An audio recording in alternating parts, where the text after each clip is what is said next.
Okay, so I mentioned that we depart on these spiritual planes and then we go somewhere and then we come back. When we develop our, if I develop a strong arm and I join the military, I'm developing my Martian skills, okay? If I, paint a picture, I'm developing my Venetian skills, okay? Mars, Venus, Aries, Mars or Aries, Venus or Aphrodite, okay. These are categories of skill development that we need, okay? We depart on spiritual planes and we arrive in Hollywood to make movies. I don't care if you don't believe me, okay? This is yet the truth in what we do, okay? Take time and meditate. Explore your own memories. Could this be true? It is true. This is Downtown Abbey. This actress here is Aunt Anne. This is Dorothy Ann in another lifestyle package. That is who she is, okay? Okay, if she doesn't remember, well, she needs to do things that are good for her memory. This is what she just did. This movie is about the Abbey that is in downtown Phoenix, Arizona. At some point, we began to call it a Baptist Abbey. Look it up yourself. I've sent you pictures of it already. This has to do with when Mormons began the tradition of baptisms for the dead. Something happened in our lifetime, and there was a flux in time. And Mormons from then on, began the practice and the tradition of baptisms for the dead. The Downtown Abbey in Phoenix, Arizona has to do with that, and is a part of a puzzle. Okay? All right, this is Aunt Anne. Let's scroll over here. This is a movie. This is Mrs. Peregrine's Home for Peculiar Children. This is Kristen. This is Kristen, my mom, in another lifestyle package. This is who she is. Okay? Okay. If you don't remember, I'm very sorry. But you depart on spiritual planes and you make movies. That's who you are. Okay? If you got a turkey sitting on your head, it doesn't let you remember. You need to recover from something. Do things that are good for your mind, okay?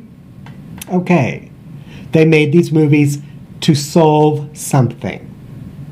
Okay, I'm going to talk about movies that I was in. I'm also going to talk about how we made a movie as a family that was intended to remain in real time.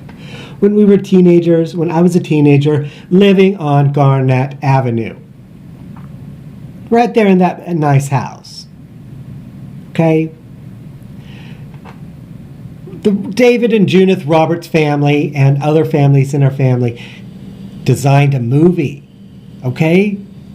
And we went to Scottsdale, Arizona and developed a business agreement with a local producing company in Scottsdale, Arizona, who has been doing business with families to make family movies with a professional setting. Okay? Do you remember making this movie? We wrote a script and we spent much time filming it in front of our houses. In front of David and Judith's house on Draper. In front of Randy and Kristen's house on Garnett. Okay? We filmed this movie. And then we went to a Scottsdale, Arizona movie theater to watch it. Do you remember that? This was intended to remain in real time. This was a very good, wholesome family activity for us, and this is what we did. And then it ellipted with fluxes in time. It all vanished. And the movie that we ended up seeing instead of our family movie is In a Field So White. This Mormon movie called A Field So White. That's what it became after the fluxes in time that undermined our family film. Okay? It could be there's a few family members we have who do remember. If you doubt it, maybe you should spend some time meditating. Okay? We were developing our Venetian skills. Okay?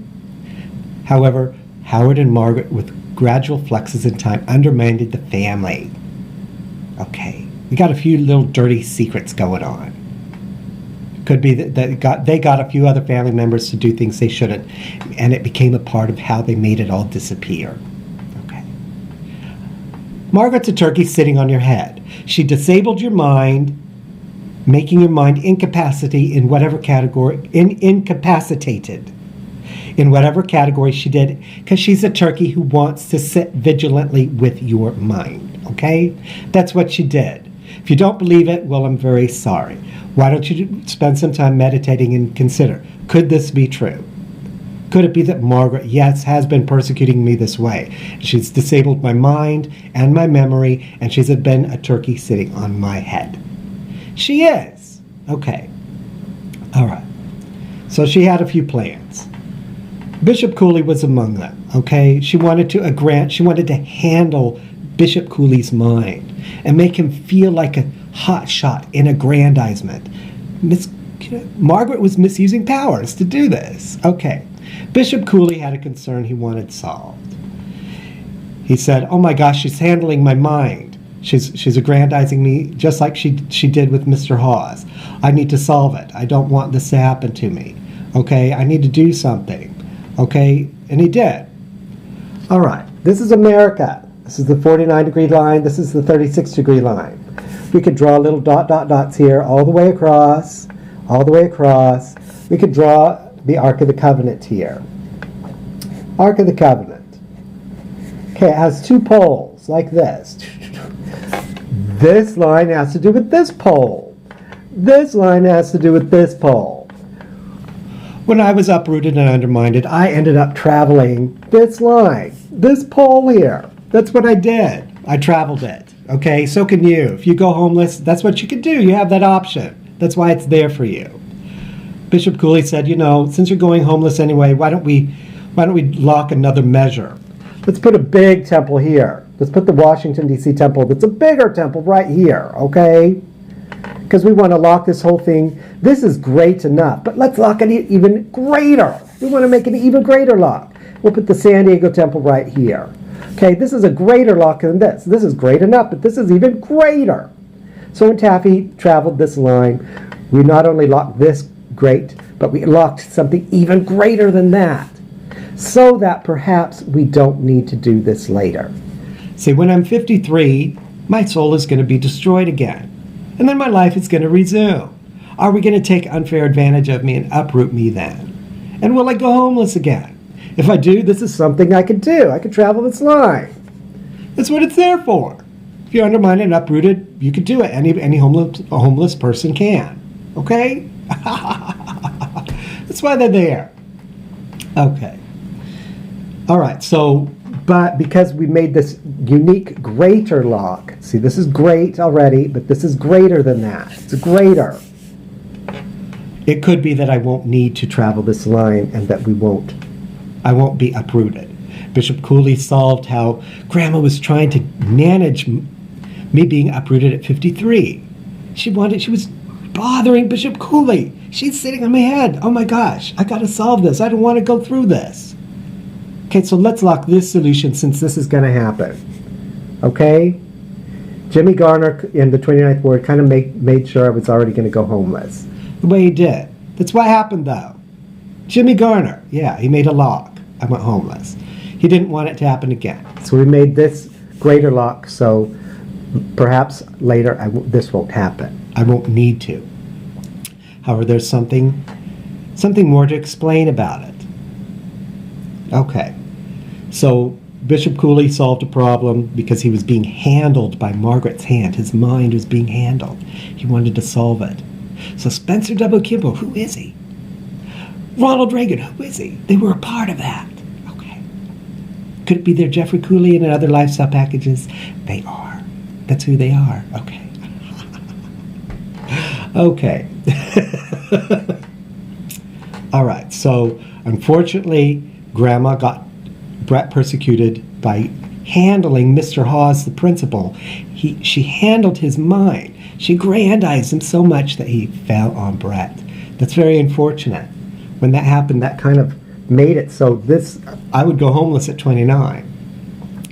Margaret was up to something with Bishop Cooley, but Bishop Cooley didn't want to let it happen. So we came up with the solution. So we're hoping that it did solve it, okay? Because Bishop Cooley was being bothered by Grandma, okay? She was having fun playing, I'm your superior. I'm matron of the temple. Okay. All right. So that's enough for today. I'll be making more informative videos again.